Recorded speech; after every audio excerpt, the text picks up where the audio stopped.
Yan. Kaya.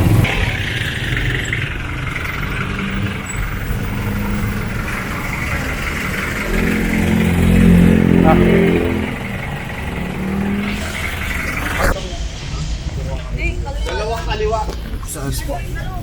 Tinatanong sila. Wala na eh. Yung ano, tinatanong ko lang kung nakagawa naman sila. Negative. Kung magawa nila. Excuse po, sorry. Ay, magkasama sila? Abo, sorry. Oo lang po. Dito na po kayo sa kabila. Malabo mata, mga tatanda.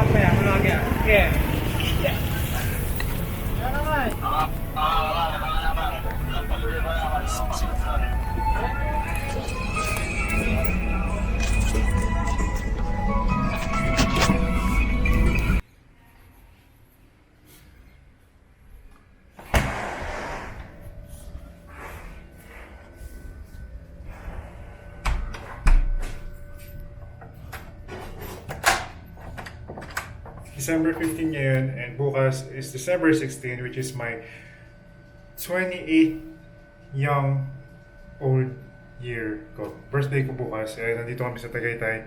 Naisip namin dito actually hindi naman celebrate necessarily. Parang ginamit lang namin yung excuse ni Isha para makapunta dito sa Tagaytay. Magsistay kami dito for 3 days and 2 nights. So very quick room tour lang. Dito kami sa, anong building to? Anong condo? West Sirin West na condominium. So, ito yung CR, may shower, and toilet with bidet. Nice. Kasi maliit lang naman yung room, so sa isang ikot ko makikita naman na lahat. So, dito yung kitchen, parang semi-kitchen namin. So, merong microwave, etc. Ref sa ilalim, naka-cover ni Isha. And may counter. Nagamit nila yung corner fully, walang space na nasayang. So yung corner is talagang covered with everything. Cabinets, plates, etc. Ayun. And on this side naman, dito yung sofa. Nakatapat ng sofa, which is ito yung parang living room na part ng room. And katapat yan ay yung TV. Yun, napakabilis lang. TV na agad with the wood accent, no? Ang angas, parang nasa bahay kami ni Slater. And pag umikot pa tayo ng quarter turn, ito na yung kama namin, katabi ng window na sobrang overblown sa brightness. Ayan. So, ang view namin dito sa room is yan. Pag sa baba, yung malaki na ng pool, di pa namin napupuntahan yan. And pag doon naman, pag nakahiga ka, magmumuni-muni, titigan mo lang yung ano doon, lake. Yan, lake na yan. Diba? Cool. Tsaka yung traffic na rin. Appreciate mo yung traffic. So yun lang. Medyo kakarating lang namin. And yun yung buong room namin. And so far wala pa kaming ginagawa or wala pa kaming gagawin. Nag-enjoy lang muna kami sa malamig na panahon at malamig na room. Ang pangalan pala itong napag-stay namin sa Airbnb is Rustic Lodge Tagaytay. Ayun. Ano pa ba yung mga hindi ko nasasabi? So far, yun lang naman. Diba? Buong ikot lang, kita mo na yung room. And yun, mag-enjoy na lang kami. And mamaya, wala. Pa yung gagawin namin mamaya. So mag-enjoy na lang kami kung anong mga spontaneous na gagawin namin. That's it! Ano po available? May sweet sauce, chili, and spicy pepper. Sweet chili po. May regular na suka po. Spicy chili. Ano lang? Spicy chili garlic. Sige, okay. Spicy chili. Thank you po.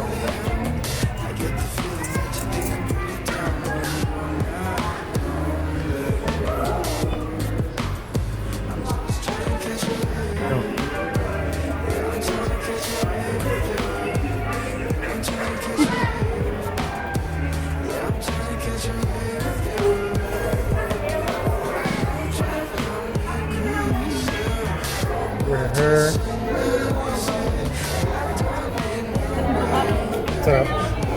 Naman, no? Solid. Hazelnut for me. So, nakikita na kung yung magiging trend itong video na to for the last hanggang sa umuwi ko. Puro lang kain, tulog, kain, tulog, kain, tulog. Baby girl got me sweating up a storm. Teach me how to boogie and some new guitar chords. Go ahead, you can ride me like a boy. Tell me something funny and take me to the morgue. I got it, she got the devil's eye. Dip it in my tongue, I'ma catch you in the ride. Couple fellas said, what you say? Getting caught up in the whip, trying to catch another wave. I'm just trying to catch a wave. Yeah, I'm trying to catch a wave with you. Yeah, I'm trying to catch a wave. But you drive me crazy.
So may nakalimutan bilhin si Isha na hindi niya maiwasan na mapigilan hindi bilhin. Kaya titingnan namin kung bukas pa yung grocery at bibili namin yun. Titignan namin kung kaya namin alam mo. So yun yung ginagawa namin ngayon kung ba't palis na ulit kami.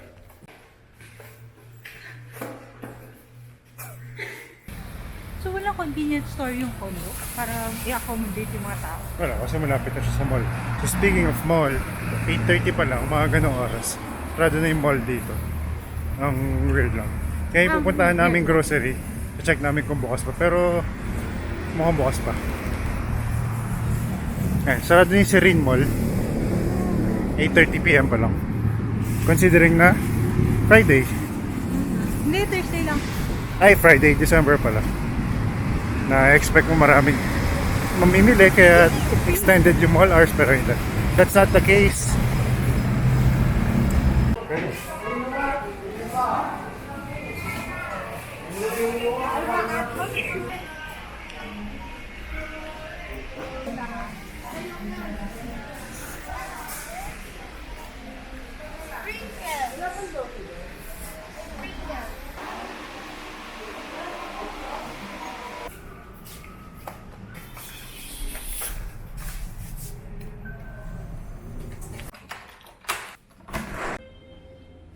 Doon siya nagaling. Sabi niya, hindi ka ba nakakaintindi?